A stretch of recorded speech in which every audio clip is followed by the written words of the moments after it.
Raman spectroscopy को study कर रहे थे, तो रमन स्पेक्ट्रोस्कोपी में हमने Stokes lines, anti Stokes lines के बारे में देख लिया। अभी हम देखेंगे कि स्पेक्ट्रोस्कोपी, जो रमन स्पेक्ट्रोस्कोपी है, वो कौन सारे मॉलिक्यूल्स के लिए मॉलिक्यूल्स रमन एक्टिव होंगे, मतलब वो क्या कंडीशन है जिसकी वजह से एक मॉलिक्यूल रमन स्पेक्ट्रोस्कोपी शो करेगा। देखो, तो हम यहाँ पर बेसिकली जो डिस्कस करेंगे आज की क्लास में वो होगा condition for a molecule to be Raman active. ठीक है, तो मॉलिक्यूल को रमन एक्टिव होने के लिए एक बहुत ही इंपॉर्टेंट चीज जो है वो है पोलराइजिबिलिटी।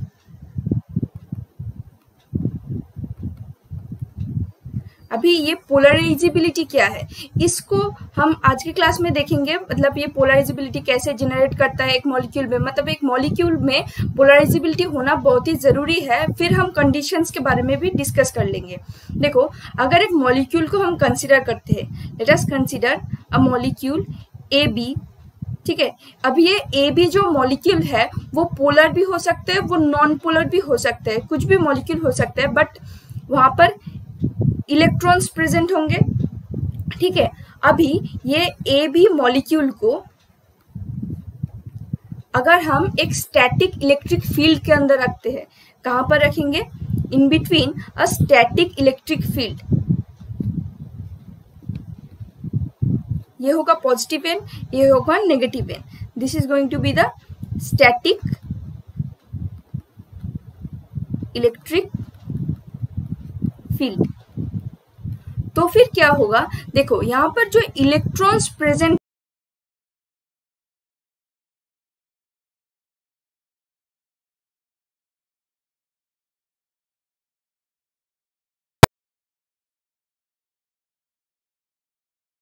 इलेक्ट्रॉन्स क्या होंगे, जो कि हमारा जो बाहर से हमने इलेक्ट्रिक फील्ड अप्लाई किया है उसके पॉजिटिव एंड के तरफ चला जाएगा। मतलब ये जो सारे इलेक्ट्रॉन्स है, इलेक्ट्रॉन्स पॉजिटिव पोल के तरफ टिल्ट हो जाएगा। मतलब हम बोल सकते हैं मॉलिक्यूल का जो इलेक्ट्रॉन क्लाउड है, मॉलिक्यूल का खुद का जो इलेक्ट्रॉन क्लाउड है, this is going to be the first picture जब हमने इलेक्ट्रिक फील्ड अप्लाई किया है। अभी इलेक्ट्रिक फील्ड अप्लाई करने के बाद क्या होगा? देखो, ये पॉजिटिव एंड, ये नेगेटिव एंड। ठीक है, तो ये जो इलेक्ट्रॉन्स है, इलेक्ट्रिक जो फील्ड है वो ऐसे टिल्ट हो जाएगा, मतलब ए के तरफ ज्यादा आ जाएगा। यहाँ पर क्रिएट होगा डेल्टा नेगेटिव चार्ज, यहाँ पर क्रिएट होगा डेल्टा पॉजिटिव चार्ज। ये क्या है? शिफ्टिंग ऑफ चार्ज हो रहा है। देखो, यहाँ से क्या हो रहा है, अगर मॉलिक्यूल पोलर होता है तो पोलर होने से क्या होगा, जबकि इलेक्ट्रोनेगेटिविटी का एक डिफरेंस रहेगा, उसके वजह से ऑलरेडी जो इलेक्ट्रॉन्स है वो ज्यादा टिल्टिंग हो जाएगा। मतलब जो ज्यादा इलेक्ट्रोनेगेटिव होगा उसके तरफ इलेक्ट्रॉन क्लाउड ज्यादा चला जाएगा। लेकिन अगर हमारा मॉलिक्यूल जो कि नॉन पोलर है, तब भी अगर उसको हम इलेक्ट्रिक फील्ड के अंदर रखते हैं, नॉन पोलर होने का मतलब क्या है, उनमें कोई इलेक्ट्रोनेगेटिविटी का कोई डिफरेंस नहीं है। जो भी इलेक्ट्रॉन्स होंगे वो जो बॉन्ड है, बॉन्ड के एकदम बीच में रहेगा। मतलब जो इलेक्ट्रॉन क्लाउड है वो इक्वली शेयर्ड होगा। लेकिन अगर हम उसी मॉलिक्यूल को, that is a non polar molecule को, एक इलेक्ट्रिक फील्ड के अंदर रखते हैं, तो फिर क्या होगा? ये जो पॉजिटिव पोल है, पॉजिटिव पोल के तरफ इलेक्ट्रॉन क्लाउड ज्यादा चला जाएगा। इसके वजह से, जो कि एक्सटर्नल इलेक्ट्रिक फील्ड के वजह से ही ये डेल्टा नेगेटिव और delta positive, that mean the poles create हो रहा है। इसीलिए इस चीज को हम बोलते हैं इंड्यूस्ड, एक डाइपोल क्रिएट हुआ, इसको हम बोलते हैं इंड्यूस्ड डाइपोल। हम इसको इंड्यूस डाइपोल क्यों बोल रहे हैं? क्योंकि ये इलेक्ट्रिक फील्ड के वजह से प्रोड्यूस हुआ है, ये इनहेरेंटली इसके पास नहीं था। हम अगर इलेक्ट्रिक फील्ड ना भेजते तो ये मॉलिक्यूल नॉन पोलर ही रहता। तो इसके डाइपोल का होने का रीजन क्या है? रीजन है एक्सटर्नल इलेक्ट्रिक फील्ड या फिर जो स्टैटिक इलेक्ट्रिक फील्ड जो हमने प्रोवाइड किया है। तो इसीलिए हमने बाहर से इलेक्ट्रिक फील्ड दिया, उसी वजह से ये मॉलिक्यूल डाइपोल शो कर रहा है। तो दैट इज वाई इसको हम बोलते हैं इंड्यूस डाइपोल। अभी ये जो मॉलिक्यूल है, इस जो इंड्यूस डाइपोल है, मतलब ये डाइपोल क्रिएट होने का एक जो फैक्टर रहता है, मतलब कितना जल्दी ये डाइपोल क्रिएट करेगा, वो दोनों फैक्टर्स के ऊपर डिपेंड करता है। हम बोल सकते हैं that is, we can write that the magnitude of induced dipole depends on two factors. First factor क्या है? Magnitude of static electric field. अभी देखो यहाँ पर हमने मॉलिक्यूल के ऊपर जो इलेक्ट्रिक फील्ड अप्लाई किया था, ठीक है, ये इलेक्ट्रिक फील्ड का मैग्नीट्यूड जितना ज्यादा होगा, मतलब ये इलेक्ट्रिक फील्ड जितना स्ट्रांग होगा उतनी जल्दी डाइपोल क्रिएट करेगा, मतलब डाइपोल का मैग्नीट्यूड भी उतना ज्यादा हो जाएगा। अगर और जितना ही इलेक्ट्रिक फील्ड हमारा वीक होगा उतना ही कम। अगर इलेक्ट्रिक फील्ड वीक होता है तो फिर ये जो इलेक्ट्रॉन्स जो कि शेयर्ड है बिटवीन दैट टू एलिमेंट्स वो ज़्यादा टिल्ट नहीं हो सकेंगे, मतलब उनको अट्रैक्शन पावर थोड़ा कम रहेगा, तो उसी वजह से डाइपोल क्रिएट होना भी बहुत ही देर से होगा। तो दैट इज वाई ये जो स्टैटिक इलेक्ट्रिक फील्ड है उसके मैग्नीट्यूड के ऊपर भी डिपेंड करता है। Next thing is the polarisability. अभी पोलराइजिबिलिटी क्या है? देखो एक मॉलिक्यूल को हम कंसिडर करते हैं, let us consider another molecule that is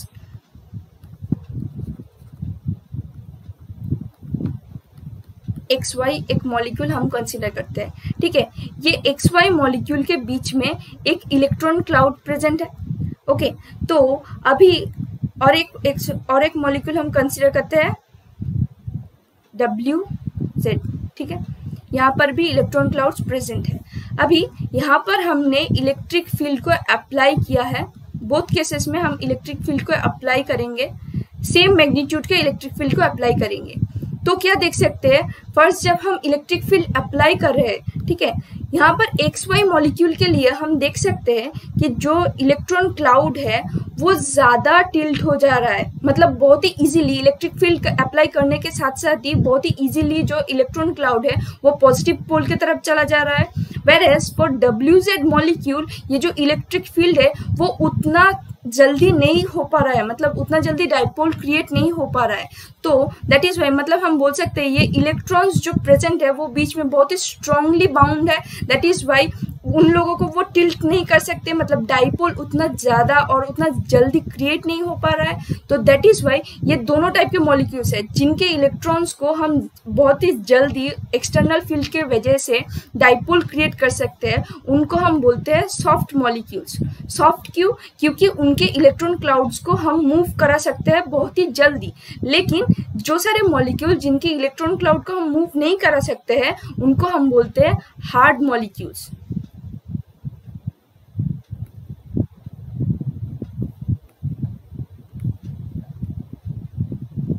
ठीक है, तो दोनों फैक्टर है, दोनों फैक्टर के ऊपर हमारा ये जो इंड्यूस्ड डाइपोल मोमेंट है वो डिपेंड करता है।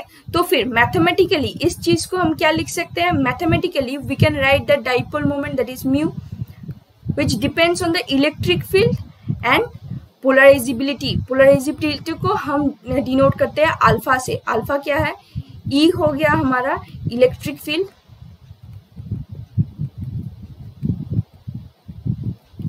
और अल्फा है पोलराइजिबिलिटी।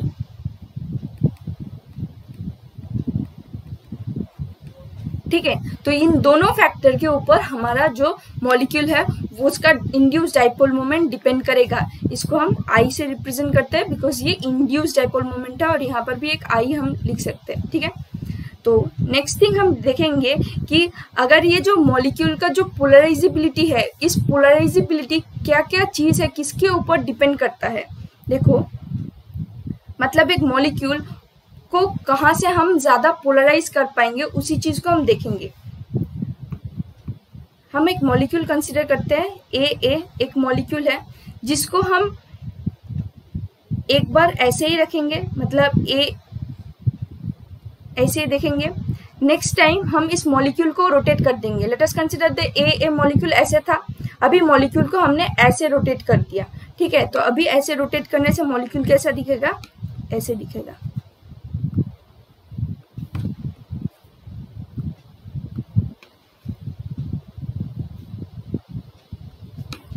ओके, तो हमारा जो मॉलिक्यूल है वो ऐसे दिख रहा है। अभी हमने इलेक्ट्रिक फील्ड को अप्लाई किया है। अभी क्या किया है, इलेक्ट्रिक फील्ड को अप्लाई किया है। किस तरफ किया है, एक बार है along the bond axis, electric field is applied along the bond axis and यहाँ पर क्या है, electric field is applied perpendicular to the bond axis। इन दोनों केसेस को हमको देखने का मतलब क्या है, देखो इलेक्ट्रिक फील्ड यहीं पर ही है, ठीक है, हमारा जो इलेक्ट्रिक फील्ड है इसी तरफ हमने दिया है। तो ये एक बार हमने क्या किया, लेट अस कंसीडर कि ये हमारा बॉन्ड है, ए मॉलिक्यूल है, हमने जो इलेक्ट्रिक फील्ड है वो अलोंग द बॉन्ड एक्सिस के अलोंग भेजा है। नेक्स्ट टाइम हमने किया है, हमारे इलेक्ट्रिक फील्ड का डायरेक्शन हमने सेम ही रखा, लेकिन बॉन्ड को हमने रोटेट कर दिया, मतलब बॉन्ड के परपेंडिकुलर अभी इलेक्ट्रिक फील्ड जाएगा।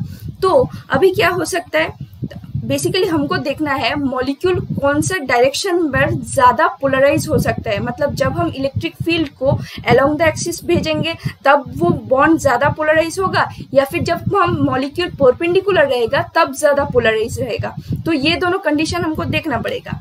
उसके बाद हम एक कंसाइज चीज पे आएंगे जहां से हम डिसाइड कर सकते हैं कि मॉलिक्यूल रमन एक्टिव होगा कि नहीं। देखो, तो फिर हम ऐसा बोल सकते हैं, अगर ये मॉलिक्यूल यहाँ पे रहेगा, इलेक्ट्रॉन्स यहाँ पर प्रेजेंट है, इलेक्ट्रॉन्स यहाँ पर प्रेजेंट है, तो फिर जब ही ये मॉलिक्यूल अलोंग द एक्सिस रहेगा तब ये जो टिल्टिंग है, लेट अस कंसीडर कि यहाँ पर पॉजिटिव एंड है और यहाँ पर नेगेटिव एंड है, तो फिर इलेक्ट्रॉन्स जो होंगे वो इस तरफ ज्यादा टिल्ट करेंगे। तो ये तो टिल्टिंग हो गया, इसका मतलब हम बोल सकते हैं ये जो हमारा जो इलेक्ट्रिक फील्ड है, अभी जो मॉलिक्यूल रहेगा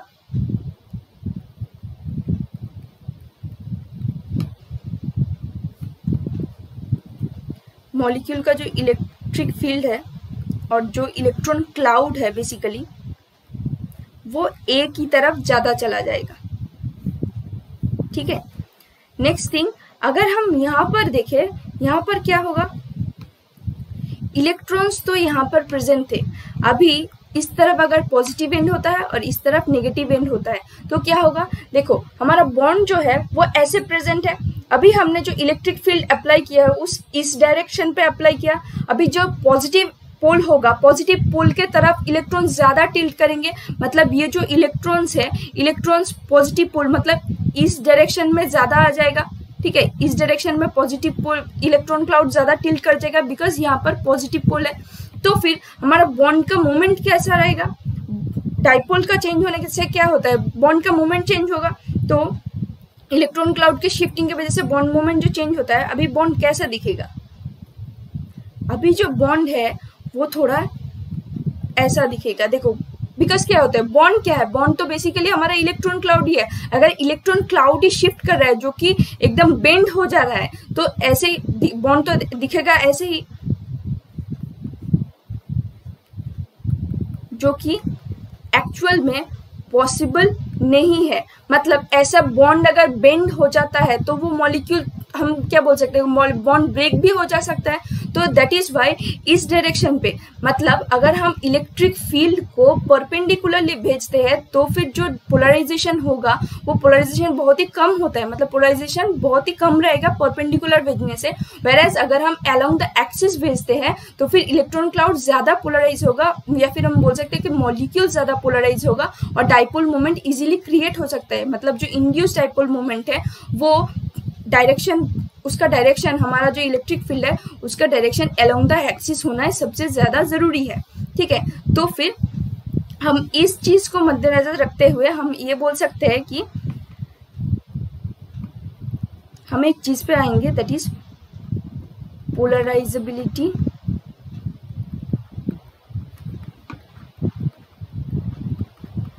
इलिप्सॉइड। इलिप्सॉइड को कैसे देखेंगे, हमने ये जो मॉलिक्यूल कंसीडर किया ए, ठीक है, तो इसका हम देख सकते हैं, इसका हमने दोनों टाइप का डायरेक्शन देखा, एक था अलोंग द एक्सिस और ये था परपेंडिकुलर एक्सिस। तो उसी चीज को हम यहाँ पर देखेंगे, इसको हम बोल सकते हैं, देखो एक होगा ए होगा अलोंग द एक्सिस और यहाँ पर होगा हमारा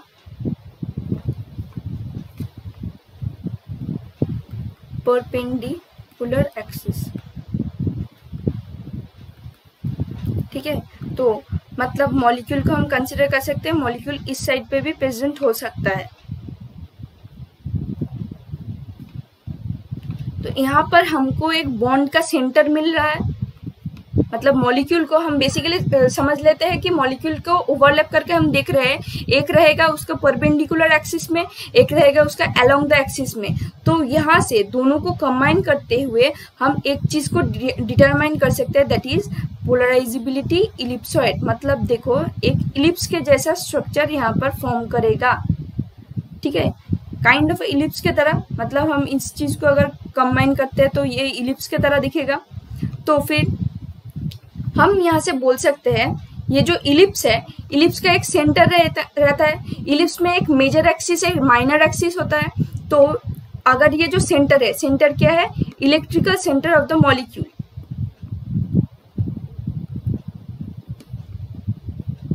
इसको हम आई से डिनोट कर सकते हैं, electrical centre of the molecule which is inversely proportional to polarizability। मतलब जब ये सेंटर, जहां पर देखो जहां पर डिस्टेंस छोटा है, ये क्या है, ये हमारा माइनर एक्सिस है और ये क्या है, ये हमारा मेजर एक्सिस है। ठीक है, तो जब पोलराइजिबिलिटी कहाँ हो रहा है, ज्यादा कहाँ होगा, अलोंग द एक्सिस में पोलराइजिबिलिटी ज्यादा होगा। तो फिर जब अलोंग द एक्सिस रहेगा वहां पर हम क्या देख सकते हैं, माइनर एक्सिस। मतलब जब डिस्टेंस, ठीक है, ये हम बोल सकते हैं distance between electrical centre,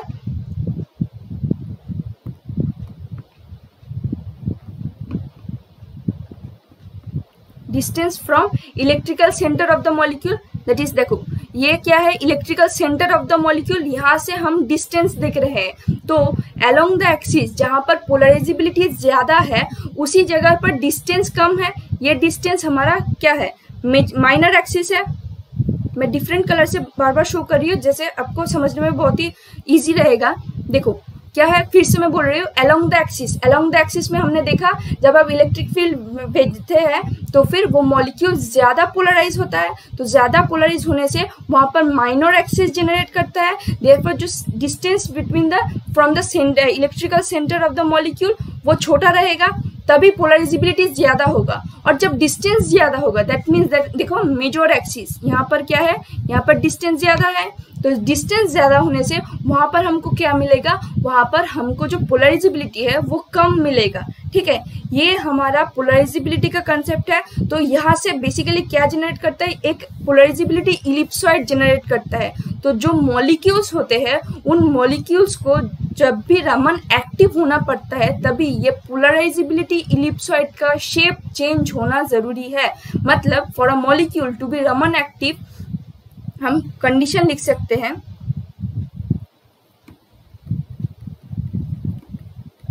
for a molecule to be Raman active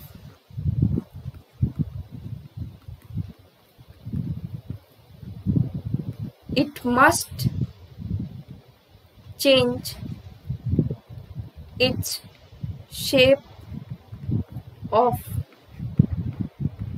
polarizability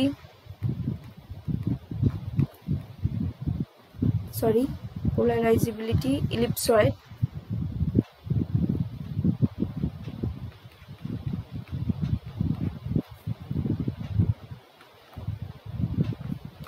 either by rotation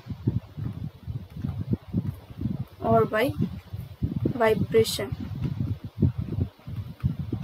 तो हमने क्या लिखा, for a molecule to be Raman active it must change its shape of polarizability ellipsoid either by rotation और by vibration. देखो मैंने पहले ही बोला था एकदम इनिशियल क्लासेस में, जहाँ पर हमने बोला था कि बहुत ही कम मॉलिक्यूल होते हैं जो कि रमन इफेक्ट शो करते हैं। ज़्यादातर मॉलिक्यूल हमारा रेले स्कैटरिंग शो करेगा, तो बहुत ही कम मॉलिक्यूल जो है वो रमन इफेक्ट शो करेंगे। तो उनमें भी रमन इफेक्ट में हमने क्या देखा था कि इलास्टिक कोलिशन होगा, बट इलास्टिक कोलिशन के साथ साथ बहुत ही कम परसेंटेज में इनइलास्टिक कोलिशन होता है जो कि हमारा रमन इफेक्ट है।